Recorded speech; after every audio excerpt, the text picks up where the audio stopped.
Okay, everyone, we're going to get started. For those of you who don't know me, my name is Greg Stolarski. I'm the Associate Director of Scholarships and Financial Wellness here at Wayne State School of Medicine. This is our first program. This is in results of what students said they wanted and needed to help them in their journey through medical school. So we have a great speaker here to talk about external scholarship applying and so on and so forth. But I just want to say thank you for coming out on a kind of early, late Wednesday evening. And we do have a bunch of people as well online. So this is recorded, so we will send this out with a notification to all students in the future so that you can come back and refresh. But without further ado, I'm going to turn it over to Kelly Wright. Many of you may have met and spoke with her in the past. And she's going to introduce our speaker and we'll get things started. Thank you so much, Greg. Welcome, Warrior MDs. I am Kelly Wright. I am the Financial Wellness Advisor here at the School of Medicine, and I am so excited to see you all today. Since my arrival in March, I have met with about 400 students, and the common question was asked about scholarships. So far, for 23-24 academic year, 1,161 MD students have received one or more scholarship aid, 311 new awards, 850 renewal awards for a total dollar amount of $8.4 million, okay? And the average award is about $7,200. But there is still need, and that's where external scholarships will come into play. And that's why we are having this presentation today. I would like to introduce you to Angel Starlings. I met Angel when she was a sophomore at Central Michigan University, and I chaired the National Scholarship Committee for the National Association of Black Accountants. She has been a speaker for organizations such as Michigan Association of Certified Public Accountants and the accounting firm Plant Moran. Angel is a native Detroiter, is a debt-free first-generation college graduate. Although she initially took out loans, Angel worked and she was awarded over 30 scholarships ranging from $500 to $42,000. She is a licensed certified public accountant in the state of Michigan. With her career includes working for the Detroit Pistons, PwC, and most recently, she is a senior revenue accountant at R1 RCM. Angel also co-wrote a book called Graduate to Freedom, and that is the name of our presentation today. And she graduated summa cum laude from Central Michigan University with an accounting degree. Let's welcome Angel. Thank you. Hi, everyone. Sorry, can you hear me? Can you hear me here and then also online? Hopefully, thumbs up. Awesome. Well, I'm super excited to be here before you today. You guys could have been anywhere else tonight on a Wednesday evening, but you chose to be here, so that's already a really great sign that you all are go-getters. And I'm just super excited to share the valuable information that I have, and hopefully you all have a lot of good key takeaways to really just get on your own individual journeys of graduating to freedom. All right, so we'll hop right in.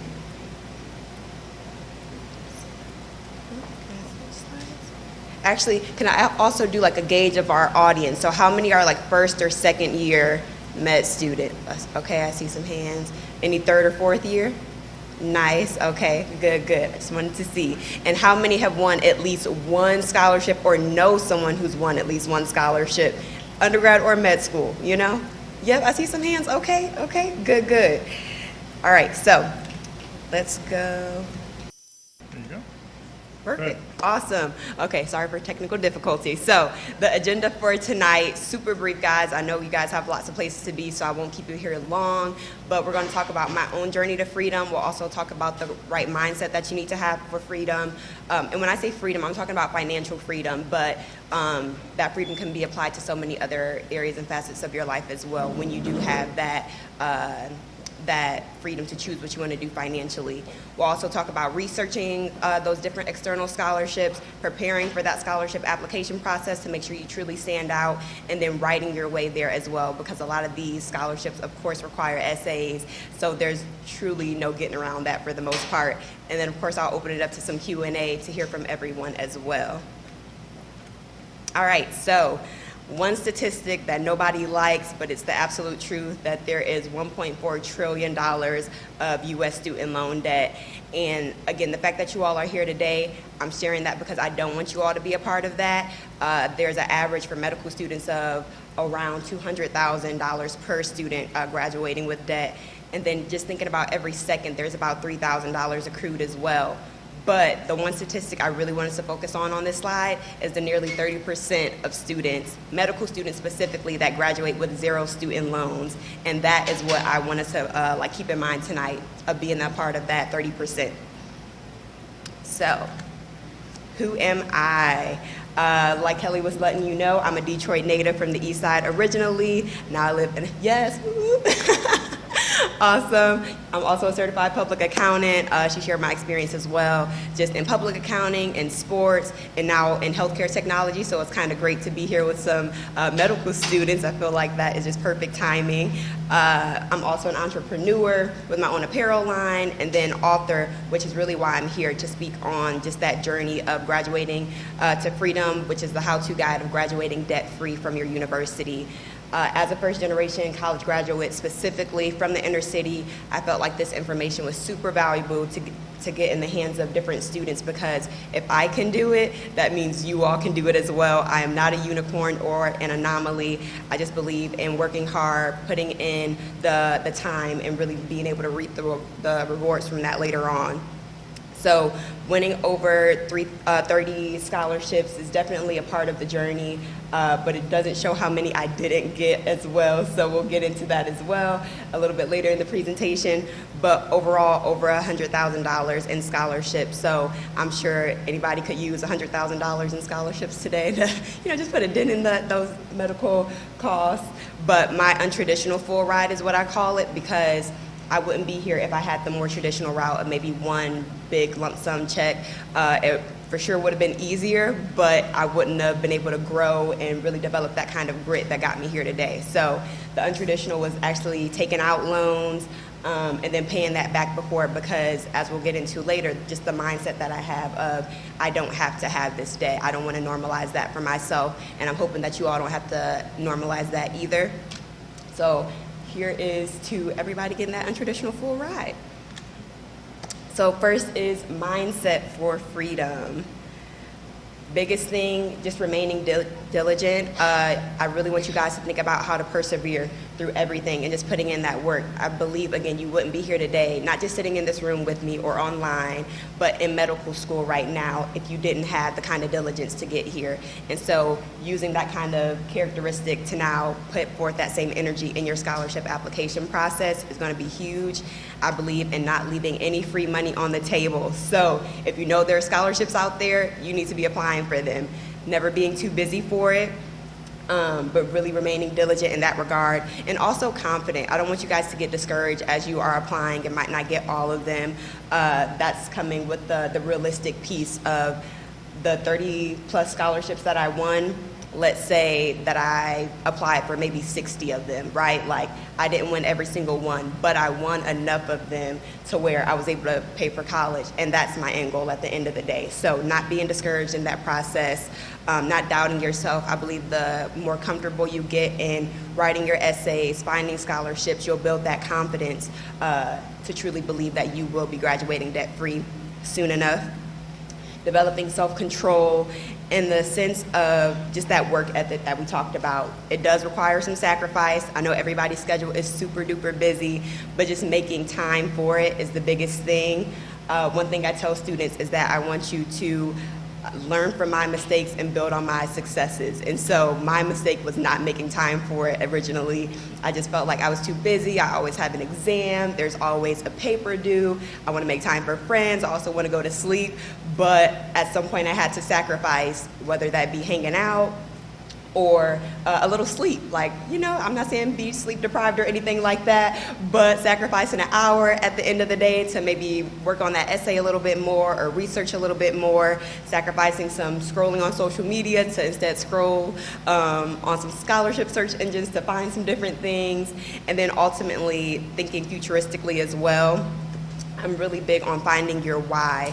And so I think that is what you need to continue to have, like some grit and determination to keep persevering towards what it is that you want. So that why could be for yourself. Hey, I just want, at the end of the day, to be able to live comfortably, right? Like, I don't want to think about somebody coming in once I graduate to take the little bit of money that I'm making. Instead, I want to be able to tell my money what to do. I don't want a bill collector telling me where my money has to go instead. But also thinking about maybe those attached to you as well. Maybe you want to be able to support your family in the future, whether that be parents or siblings, or maybe you have some little cousins or nieces and nephews looking up to you. Like, think of that as almost good pressure in that, man, because I want to be a good example to them, because I want to be in a good position leaving my medical school. I want to keep that as my why, keep it in mind.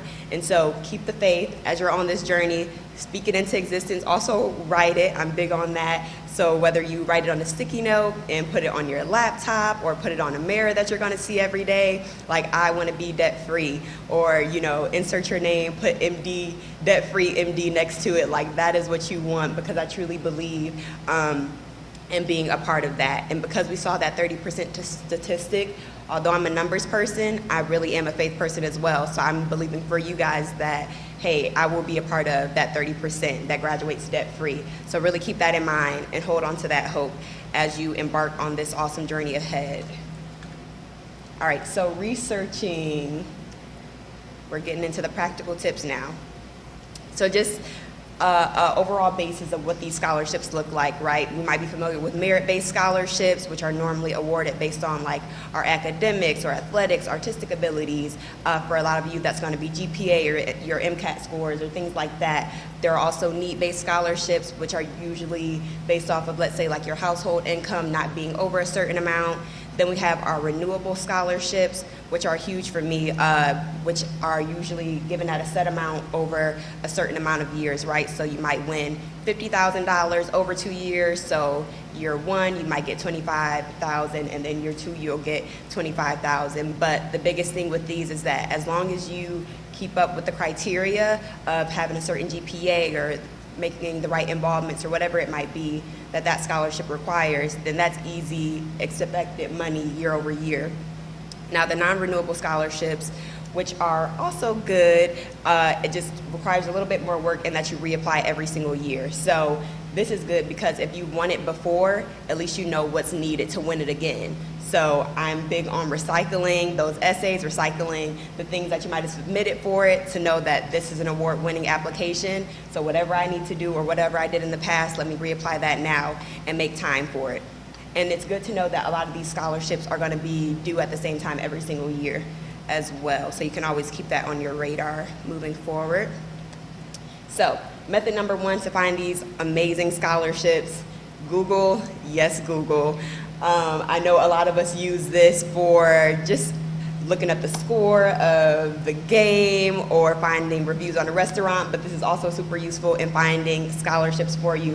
The biggest thing with utilizing Google, though, is making sure you use strategic keywords. So if you are an international student, if you are a minority, maybe Asian American, or specifically medical school or Michigan-based, these are things that we want to throw in there to get you some more pointed scholarships specifically for you.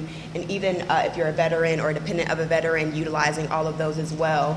And then this same method that we use for searching out scholarships through Google can also be applied on YouTube. There's so many medical students sharing their knowledge freely, and I believe in just being a wealth of knowledge and sharing freely. So I'm hoping that you all can utilize those that are sharing their wisdom through that way as well. And we'll also do an example right now. So I want you to pay attention to my search bar up here, which says medical scholarships for international students. So off of this search alone, I found over 20 scholarships. And so with this, which we'll get into a little bit later because I have a nice surprise for everyone, but this is just showing the importance of those keywords like medical, international. You can tweak this to your specific needs.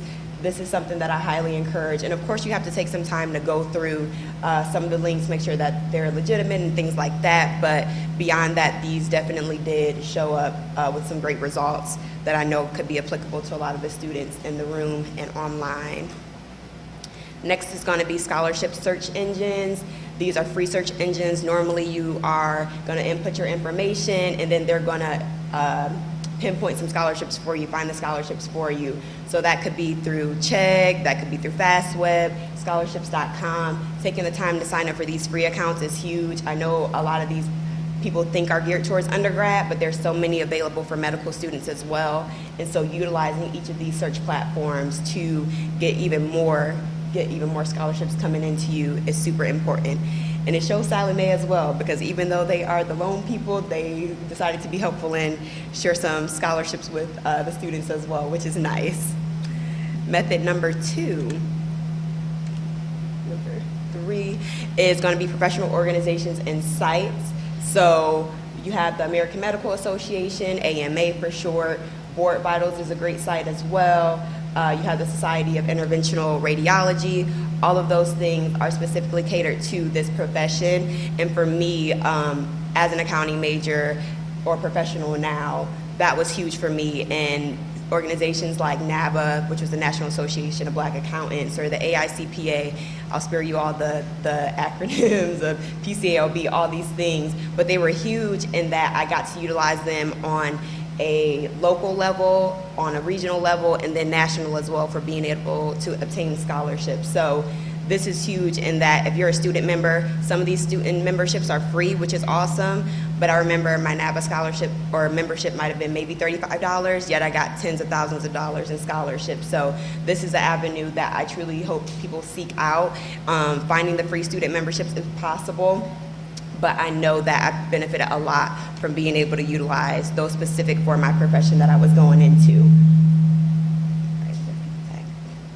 All right, and then we have a bonus, which is your network. So not discounting the people that are around you, right? These are your friends, your professors and advisors, your mentors and professional organizations, which we just talked about. So in the friends aspect, I remember one of my largest scholarships that I received was by word of mouth from a friend telling me, hey, at your university, be on the lookout for this specific scholarship. This is when it's due. And I'm so grateful to utilize, just in that regard, friends who were aware of scholarships to let me know. So turning to the person next to you, or maybe who might be a few years ahead of you, and asking, hey, do you know any scholarships that I could also utilize in my first year or my second year? I think that's something that we don't tap into enough, because we talk about a lot of things. We might talk about the weather, we might talk about the game, but we don't talk about our financial well-being and that we all want to be debt-free at the end of this journey. And I know that my friend group in college was huge because I was not the only person that graduated without debt. Like, I had so many friends who went off for their masters and their medical degrees and things like that, who also graduated debt-free. And so that was really huge for me to see that mindset that I had, I was also surrounded by that. So pick your friends wisely. That's free advice. So also your professors and advisors, I think this is huge. You have an advisor like Kelly Wright, who is doing amazing work for you guys, to have you here and let you know about different resources, but also professors. I've definitely benefited from this even in my time in undergrad, in that my professors knew that I wanted to graduate debt-free, and another large scholarship that I got was through a professor I didn't even have yet. They taught like the higher level accounting courses, and at that time I was probably a sophomore, but they heard of me just through the different connections that I made through just being in class, showing up, being at the front, going to office hours, whatever it might be, and just being involved in my College of Business. And so those kind of connections were the reason why my name came up to a professor I didn't even have yet, who recommended me for a $10,000 scholarship with the PCAOB, which is the Public Company Accounting Oversight Board. And so he had connections through another professional organization, and as a student, I got to benefit from that. So those are the things that we want to tap into. You never know what the person, you know, next to you knows, especially your professors who've been in the industry for a while. Definitely encourage you to utilize them. Mentors, I know some people might struggle to find a mentor, but I feel like you can look in the avenue of your professors who you're in class with, but also those professional organizations that I mentioned. I think that's a great resource to be able to find somebody who's in the position that you want to be in, who's been on that journey and can actually share some valuable information with you as well. So tap into those professional organizations that I talked about on the previous slide. Now we're going to get into preparing for it. So after you've done all the work of searching them out on the 4 different methods that I just spoke about, now it's time to get organized and actually apply for them. So that organization is definitely going to look like knowing when the scholarships are actually due and then planning accordingly for it. And one thing I love to say is control the things that you can control. So in this regard, what we're about to go over, these are the things that you can control. But you can't control the scholarship committee's, you know, decision-making process, right? But as much as you can to be a standout candidate, you can control having a solid GPA. You can control making sure you submit a quality resume. Having those letters of recommendation is going to be huge. And the way to go about that one, which I have to, you know, just stay on this point a bit, is just building those genuine relationships. I think a lot of people, when they realize they need one, they kind of go to a professor that they might not have had as much, who might not have as much experience with them, that can't really speak highly to who they are as a person, and you might get a very generic letter, and that is not what you want when you're trying to stand out in this application process. You really want to make sure you're building those genuine relationships and connections so that they can write a glowing review about who you are, how you'll benefit the profession in the long run, and why you are the most deserving candidate for those scholarships. So really make sure you take the time to build those genuine relationships. And then also, it's going to be highlighting those involvements. And I know everybody's schedule is super busy. You might not have time to work, right? But I know a lot of you volunteer your time somewhere, or you're a part of different organizations. Those are things that you want to highlight in the process to show that you're a well-rounded individual and candidate, and really expand on that too, especially if you don't have, again, a lot of work history or something like that. Be mindful also of deadlines and the criteria for each of them. So if they're asking for your MCAT score, or they're asking for a specific year in school to apply for this scholarship, maybe as a first year you might not be eligible, but because you know that it's open to 3rd or 4th years, that should be on your radar for when that time comes around for you, and you at least know what to apply for. So the earlier you can get ahead on that stuff, the absolute better it will be for you in the long run. And then for my international students, I think some of the criteria that I come across normally is just like proof of English proficiency or things like that, passport copies, whatever it might be. Just making sure you kind of check all those boxes off that are needed to make sure that everything is submitted for your application. And at the bottom, I put triple check, because there's nothing that you want to leave off. I've spoken to candidates and people on scholarship committees who've told me, man, the candidate was a shoo-in, but because they left off one essay when we asked for 3, or they didn't submit 2 letters of recommendation when we asked for it, they weren't eligible for it. And so the biggest thing you can do for yourself is to at least check off everything. You're already putting in the work. Make sure you complete it to the fullest, and everything that they ask for, submit it. If they ask for a headshot even, don't delay on that and say, oh, you know, I don't have an updated headshot. Like, get a nice clean background and get that headshot in, whatever it is needed. That is what you want to do, because you want to make sure you're checking everything, and again, controlling the things that you can control. So a bonus might be virtual interviews. I mentioned that just because that's becoming more common in the scholarship application process. And so going along with that might be making sure you have quiet backgrounds if you're doing any let's say like pre-recorded questions that they might be asking you for, or if you're actually meeting with somebody on the other end, making sure that you have that quiet background, that you're dressed professionally, at least from the top up, right? I know we've gotten very comfortable since the pandemic of, you know, party on the bottom, professional on the top. So whatever it might be for you, just make sure, at least from what they can see, you look professional and tidy, and just, again, are controlling the things that you can control. All right, now we're going to talk about writing, my favorite part. So get ready to write. This, like we talked about earlier, really is a part of almost every single scholarship process. There might have been one that I didn't have to write an essay for, which was for the one that my professor recommended me for. All he needed was my resume, which was on hand, so that was a huge blessing. But aside from that, the other 30 plus scholarships, or really 60 plus that I applied to, I definitely had to have some kind of essay along with it. And so as you get comfortable with this process, the biggest thing for me was learning how to recycle the essays that I had previously written and learning how to tweak them for specific prompts that each of the scholarships might have required. So not starting from scratch every time, because your time is valuable and it's limited. You don't have time every time to start from the very beginning. So once you realize that you've learned how to write an award-winning essay, that is your time to now tweak it, copy-paste some things, right, because it's yours, copy and paste it into those new prompts so that you can just ease along that scholarship writing process as much as you can.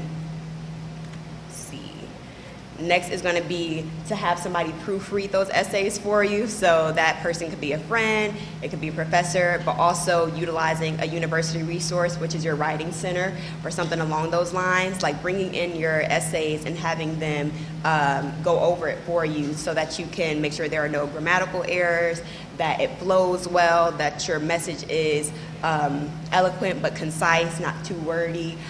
These are the things that are helpful, because sometimes when you are the only person that has eyes on it, you're not getting the full picture, you're not getting that unbiased second or third opinion that you need, because you want to make sure that you are in the best position to a scholarship committee, not just to yourself, right? Because I'm sure everybody has a great story, but you want to make sure you're conveying that story in a way that's going to get across to the person reading it. Next, let's see, being transparent in your essays, telling them who you really are. So this is something that it's like an art, like you will learn to do this well. I know that we all have our own stories, our own journeys to get here. This is not to say to write like a sob story, but instead to learn how to craft your story in a way that shows you as a victor, that shows you as an overcomer, that shows how you specifically will be able to be a great candidate for this scholarship, how you'll be a great addition to the profession that you're going into. So these are things that they want to ask about, that they want to know about in your writing. So how can you convey that you are the best candidate and how you'll make a positive impact maybe in your community moving forward? These are the things that we want to talk about more than anything. And again, make it concise. I know a lot of these scholarships have word counts that you need to meet, not going beyond that too much because of course they read a lot of scholarships, but really making sure that you are around, like you find that sweet spot when it comes to your essays. Also, being confident in your writing skills. I feel like confidence comes with time and with experience and exposure to it. So my very first scholarship essay I wrote was not award-winning, I assure you. But as I learned to refine my essays, as I learned to ask for help when it came to making sure that I was getting the message across clearly, they started to become award-winning, right? And that's how we get the 30-plus scholarships and over $100,000 won on my end. So again, you'll build that confidence, but don't get discouraged, which we talked about earlier in the mindset piece. You won't win them all, and that is absolutely okay, but each process is getting you closer to that goal. Each process is teaching you how you need to refine it, how you can be better, so that you can eventually be that standout candidate for them in the future. Oh, lastly, it's just going to be get started early. The earlier the better. I can be a procrastinator myself, so I am not telling you this from a place of having it all together, but in just learning that lesson and hoping that you all will bypass that mistake that I made and then build on the success of getting started earlier, knowing when things are due so you're not cramming. How many crammers do we have in the room? Yeah, yep. Don't be shy. I was definitely a crammer. But when it comes to this, the sooner you can get ahead, the better. Just because you want to go in with ease, you want to make sure, again, you're triple checking everything that's needed. And that way you're not submitting grammatical errors in those essays or somewhere on your resume, whatever it might be. That's going to be huge. The earlier you can look at it a couple of times, have somebody else look at it, and then submit it with a lot of peace, knowing that you've done everything that you can, You controlled everything that you could control, and now it is going to be in the scholarship committee's hands from there on. All right, we're going to open it up to Q&A, but first, I want you guys to scan the QR code for a surprise. Hopefully, if you're online, you can also see it as well, and scan from your phone. Perfect, okay. Who's got it open yet? Anybody has it open? Yep. You can see, perfect. So you should be seeing links to the many scholarships that I found for you all. So I did some of the work for you, and that I combined them all on this document. I see some hand claps back there. Yes. So I feel like this is going to be a great starting ground for you all. Just going through those links. The list might look short, but there are so many more scholarships within each of them. So just going through them, seeing the eligibility, the deadlines on them, and just starting from that point. And then, of course, applying all the tips and tools that we just went over to find even more outside of that. And each of those was found going through the methods of talking to friends and utilizing Google and YouTube, also the search engines, and just talking to that network around you. So I promise these are tried and true methods. These are just a few that I got for you all that I hope you enjoy and find super useful. But yeah, that's just to get you all started. So open it up to Q&A, even online, if they have any questions as well. Don't want to forget about you all. Tell them to put their questions in. Oh yeah, put your questions in the chat if you're online, and we'll have somebody read those. Awesome.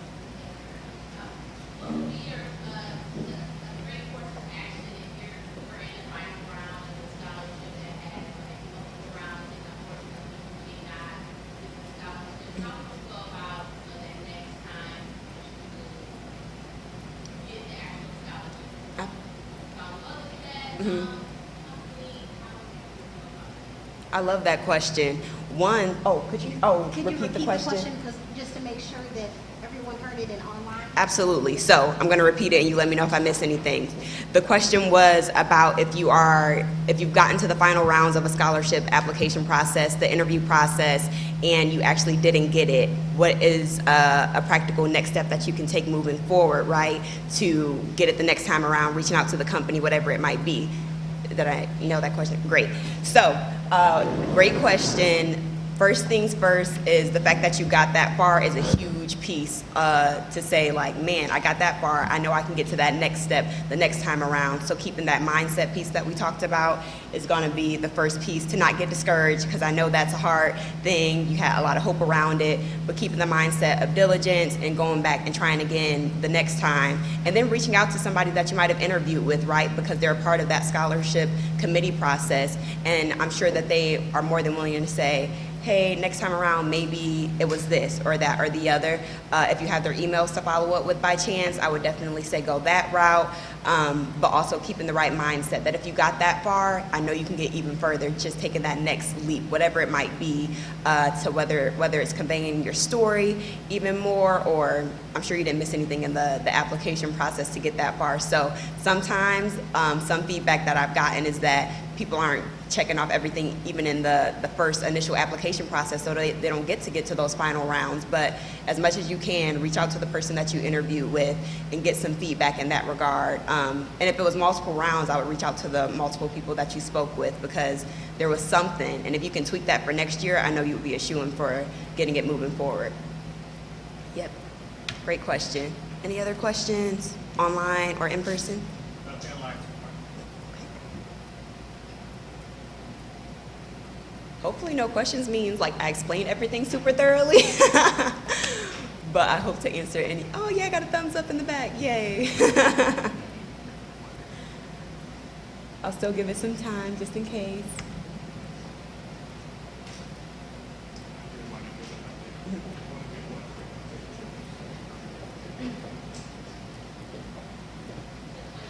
Oh, yep. Okay.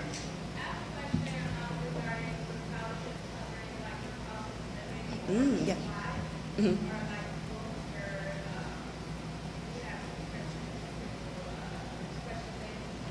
Mm-hmm.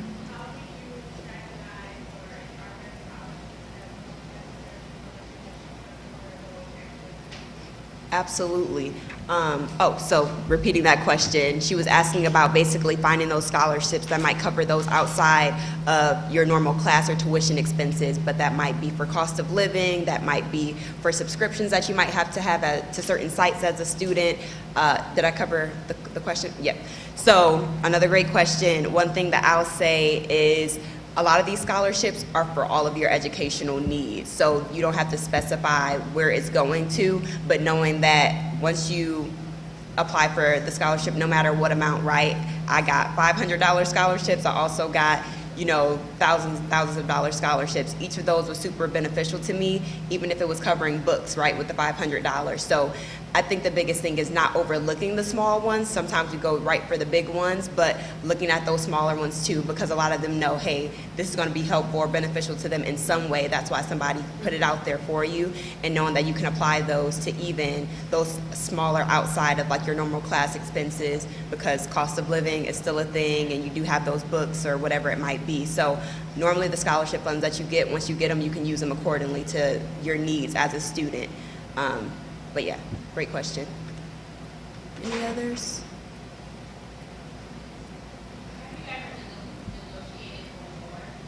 Ooh, for scholarships? That's a great question. Oh, so the question was, have I ever negotiated for more through scholarships? For jobs, yes.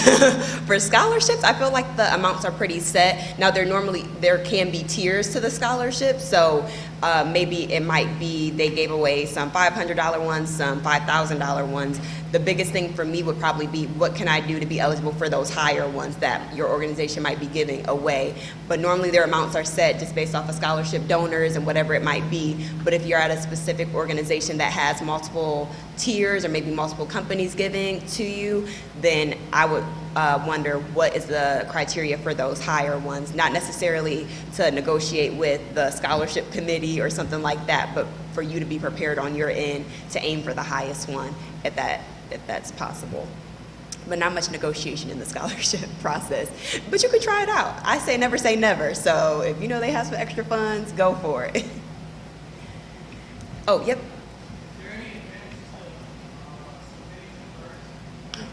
Ooh.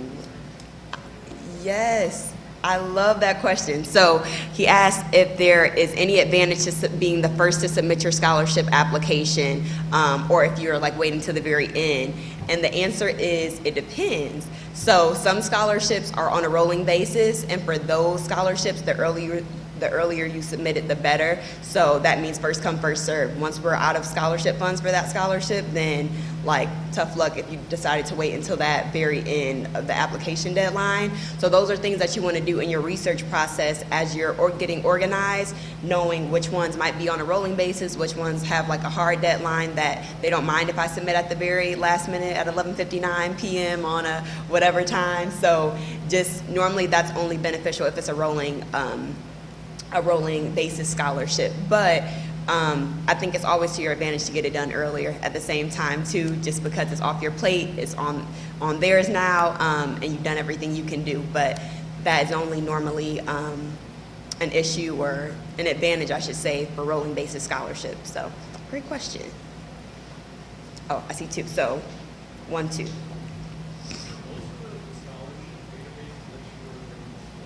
Mm-hmm.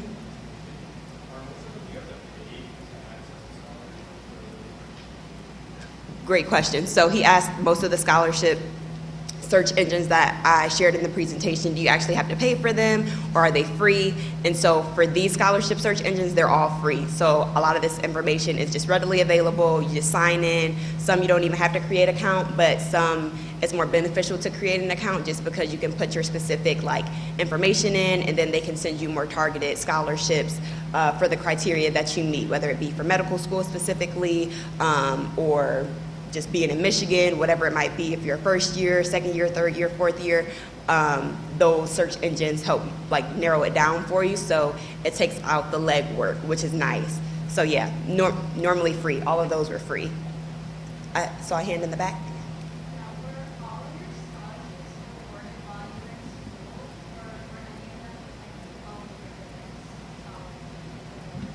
Ooh.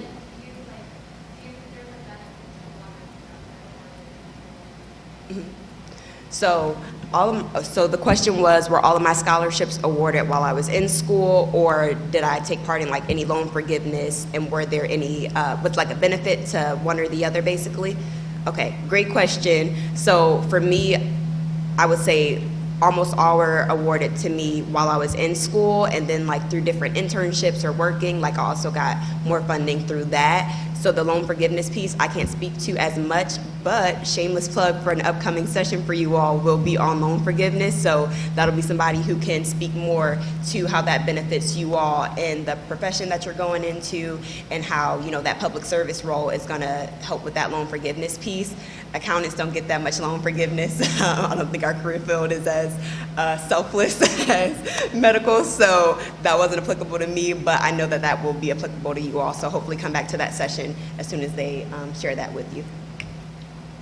Any other questions? Oh, in the chat? Oh, no.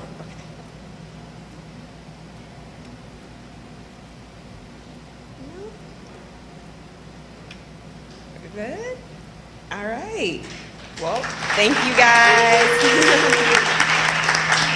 If you have any other questions, you can reach out to me via email or LinkedIn. But thank you so much for having me, for spending your Wednesday evening with me. And thank you, Kelly, for bringing me here as well. Thank you, All Angel. right. So we have a few reminders. Greg is going to come up and say a couple of words, and then I have some closing remarks, and you'll be on your way. So many of you probably are, okay. Can you hear me now? Okay, so many of you probably are wondering about the general endowed scholarships that the application was open during late August. All of the scholarships are currently with the scholarship committee for awarding. There's 75 scholarships being awarding, ranging from about $700 up to $10,000 for this academic year. We're hoping to have everything completed by the end of October. We wanted to have it done by the end of September, but we had a glitch in the new Scholarship Universe system. It's not that your names were lost or anything like that. It's just all of the information about you was not transferring over from Banner to the system. So Banner's our system of record where all of your information is stored. It wasn't transferring all over. Some of it was, but not all of it. So that's what was the delay. But they are with the scholarship committee. They are meeting next Wednesday. So hopefully shortly after next Wednesday, we should have some letters start to go out. If you are eligible for a scholarship, you will receive a letter explaining how much you're receiving, the scholarship that it is coming from, and the next steps. So look for that by the end of October. Okay? Kelly?